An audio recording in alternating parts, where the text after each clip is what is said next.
Since this episode was so dense with a myriad of conversations, it would take all day for me to cover each and every scene. In turn, I'll only be discussing the ones I feel are most important and most valuable for pre-episode 3 discourse. Beginning once again with the opening sequence, it's great to see that my theory is confirmed. The blue tiles emerging on the map do indeed represent the White Walkers. In turn, the blue tiled territory does expand this time around, representing the progress the Army of the Dead has made toward their destination, Winterfell. In turn, I fully expect the city to be immersed in blue tiling during next episode's OP.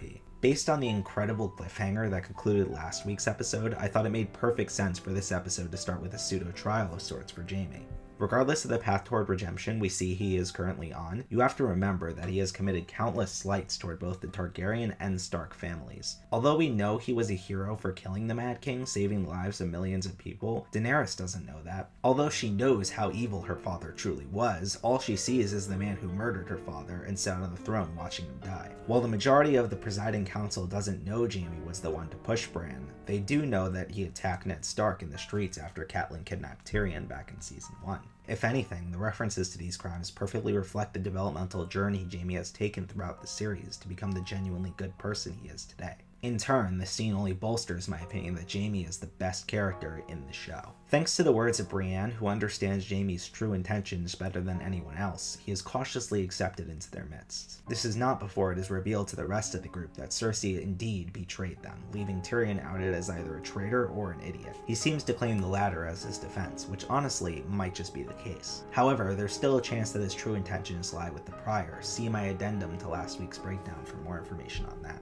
Finally, we get the scene we've been waiting for the past 8 years, the confrontation between Bran and Jaime. I feel the Godswood is the perfect location for this setting, as it symbolizes the journey Bran was able to take, only made possible by Jaime's episode 1 push. As expected, Bran immediately forgives Jaime for leaving him permanently crippled, but not for the reasons we would expect. Rather than feeling genuine forgiveness, he feels nothing at all. He's simply no longer capable of experiencing human emotion, and in turn, harbors no feelings toward Jaime, period. I'm still slightly annoyed that Bran has lost all of his humanity. After all, the last three-eyed raven, Bloodraven, still seemed to have some personality when met during Bran back in season 6. I'm not going to waste any more time harping on this, but I thought this was a better place than any to address this writing issue. As if they weren't raised already, this scene shoots Jaime's death flag straight to the sky. Bran's ominous "how do you know there is an afterwards" is almost as blatant as Melisandre's conversation with Varys last season. Jaime is fucked. It's that simple. However, this raises a major red flag for fellow theorists. Does this mean that Jaime won't survive the Battle of Winterfell and in turn won't be the Valonqar, the one to kill Cersei? The next scene I'm going to discuss certainly hints at this notion. In conversation with a disinterested Jaime, Tyrion casually slips the line, "Maybe after I'm dead, I'll march down to King's Landing and rip her apart."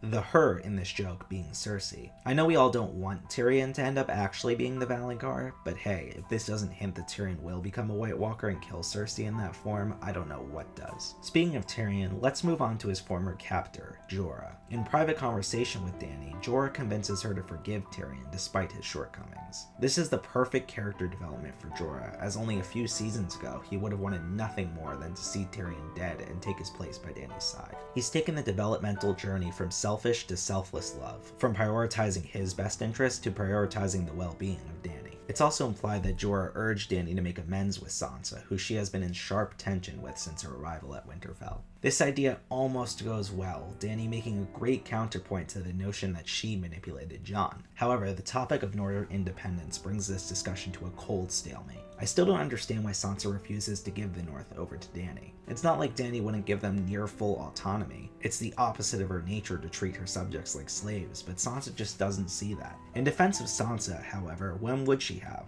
She doesn't seem to be aware of any of the positive societal changes Dany made back in Slaver's Bay over in Essos. Dany and Sansa's discussion is then interrupted by the arrival of Theon. I'll discuss this point further a bit later in the breakdown in relation to a different scene, but Theon's eagerness to fight for Winterfell perfectly culminates his character development. He went from someone who attempted to conquer and nearly destroy Winterfell to someone who is willing to die defending it. more incredible developmental writing. Moving along, I know that in my Night of Impressions video, I had said that the little girl Davos encounters might have grayscale. I apologize, as this is clearly not the case. It is, however, an incredibly tragic callback to his relationship with Shireen. Before her sacrifice to the Lord of Light, Davos had an extremely close relationship with Stannis' daughter, perhaps even closer than the one she had with Stannis himself. The way Gilly deflated the situation was an absolutely perfect introduction for her character this season. She's finally doing something. Suddenly we hear the all too familiar horn blare, making all of our hair stand straight up on our necks. Luckily it's just the arrival of the last few survivors from the Night's Watch. I'll get back to them in a bit, but before we move on, they do inform Jon that the White Walkers are less than a day away, bringing us into our next scene, the War Council. I love that the showrunners actually addressed the marking Bran received in Season 6, making it less of a convenience for that single episode and more of an overarching issue. You see, the Night King is able to track Bran via this marking, and in turn, know where he is at all times. The only plot hole I can see here is that if this marking was in place, he wouldn't have needed Viserion to cross the wall, as he was able to just walk through the magic barrier in the Three-Eyed Raven's cave after making the marking, but I'm willing to overlook that just for the sake of immersion. Additionally, the scene confirms that Bran is the Night King's true target. The Night King's goal seems to be the eradication of history from the collective consciousness of humanity, prime most through the regression of society via the onset of a second long night. Bran is his primary target, as through his absorption of the Three-Eyed Raven consciousness and its accompanying abilities, he carries the burden of all of Westerosi history on his shoulders. I love the notion that the conflict between the Night King and the Three-Eyed Raven consciousness is practically eternal, and that similar battles have taken place in a cyclical pattern over the past 10,000 years since the first Long Night. It reminds me a lot of the eternal conflict between Salem and the Ozma consciousness in Ruby, but this time actually well written. Since the Night King wants Bran specifically, the idea is to lure him to the Godswood by placing Bran there. In a perfect move for Theon's character development, he offers to defend Bran, the boy he took Winterfell from all those years ago.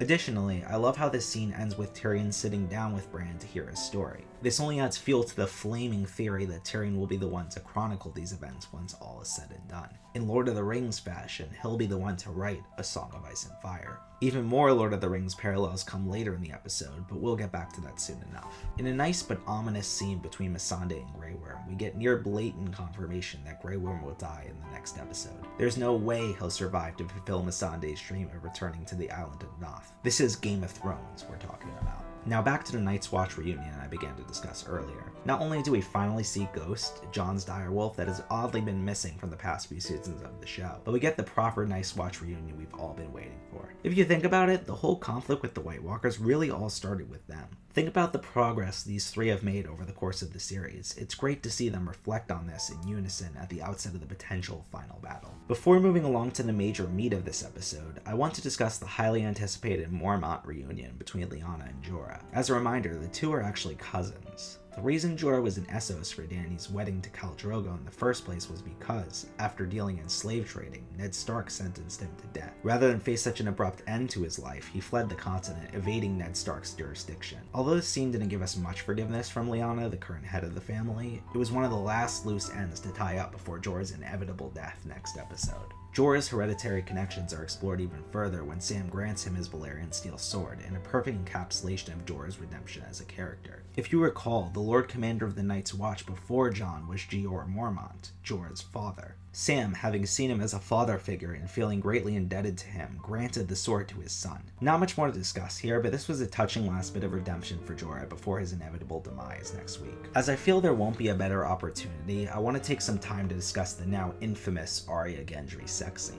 Yes, it did feel like watching your own child. Yes, it was uncomfortable. Get over it. If you were about to fight the army of the dead, you would have made the exact same decision. In retrospect, I actually kind of like this scene. It adds some much needed humanity back to Arya after the sociopathization of her character last season. Now let's jump into what is hands down the best sequence of the episode, the whole fireplace conversation. It's incredible to see all of these characters from different areas of the world and different walks of life gather together for the endgame. I think no other piece of media has handled pre-final battle coping better, having all these unique characters sitting together in conversation, just drinking and reflecting. Of course, the Giantsbane story from Tormund was a hilarious reference to the books, one I forgot hadn't already been made in earlier seasons. But we all know what the highlight of this sequence and overall episode was: Brienne being knighted by Jaime. In fact, I'm going to go on a whim here and say it. This was one of the best scenes of the entire show. It's a perfect climax for both Bran and Jaime's individual character arcs as well as their relationship with one another. Gwendolyn Christie's performance in the scene was Emmy-worthy, from stubborn caution to a full embrace of her emotions. The titling of Brienne as a Knight of the Seven Kingdoms perfectly tops off this scene. If you aren't aware, A Knight of the Seven Kingdoms is actually the title of a trilogy of A Song of Ice and Fire prequel novellas. The protagonist of these stories is actually one of Brienne's ancestors, Sir Duncan the Tall. As if we needed more of a throwback to that particular era in Westerosi history, we get the actual use of Jenny's song in the show. Witnessing this was absolutely euphoric. I could feel the energy of my fellow Game of Thrones A Song of Ice and Fire content creators across the world watching this scene with me. I should probably take a step back and explain that this song is a reference to deep book lore regarding a character named Jenny of Oldstones. It would take an entirely separate video for me to truly do her and her song justice, but here's the most basic description of her story. Jenny was a woman with close ties to the Children of the Forest. A Targaryen who was in line to be king fell deeply in love with her and forsake his right to the Iron Throne in order to be with her. This immediately brings to mind a major parallel when it comes to the relationship between Jon and Dany, if both were to survive, that is. Setting this song to a montage of battle preparation also gives off major Lord of the Rings vibes, as The Return of the King used a very similar technique. The montage concludes with Jon finally revealing his true heritage to Dany. In an ideal world, her initial reaction to the news would have been joy in knowing that she isn't the last of her family, but we all know what show we're watching here. Her primary reaction is fearful anger, as Jon poses a more legitimate claim to the Iron Throne than that of her own. The next step in the conversation would have obviously been for Jon to denounce his claim and pledge full fealty to Dany. He doesn't seem to want to be king anyway. However, they find themselves cut short by the arrival of the White Walkers and the greater army of the dead. Will this brisk departure on semi-hostile terms have an effect on their cooperation during the upcoming battle? We'll just have to wait and see. Well, that about wraps up this episode. Well, not exactly. That's right, it's over-analytical speculation time. In the concluding shot of this episode, we see the White Walkers lined up, ready to lead their undead forces into battle. Notably missing, however, is the Night King himself. Based on Bran's future sight abilities, he likely saw the Night King coming for him in the Godswood. It seems the most likely explanation is that he's waiting for the right time to ride in on Viserion. However, what if this isn't his intention at all? What if he's misleading Bran, or Bran is misinterpreting his visions? What if Bran's misleading everyone else? What I'm implying here is that, what if, rather than throwing his full force onto Winterfell, he's heading on Dragonback to King's Landing? This would be a great way to bring Cersei and Euron back into the plot after not appearing in this episode. As with all crackpot theories, however, we'll simply just have to wait and see. Well, there you have it, Season 8, Episode 2, A Knight of the Seven Kingdoms. In all honesty, this was definitely one of my top 5 episodes of the entire show. It served as the perfect climax to the developmental arcs of a myriad of characters, while simultaneously being the perfect melancholic precursor to what might be the final battle of the series. If you have any questions, or you feel there's anything I missed, be sure to leave it down in the comments below. If you liked this video and would like to see more Season 8 coverage of this nature, be sure to hit that subscribe button and ring that notification bell. For Game of Thrones news, discussion, theories, and memes, follow me over on Twitter at ProfitThrones. For updates on my fiction writing and gonzo journalism, visit www.jossuaclafter.com. Again, no need for memorization, all links will be in the description below. Thanks again for watching, and remember, the Professor of Thrones is here to teach you.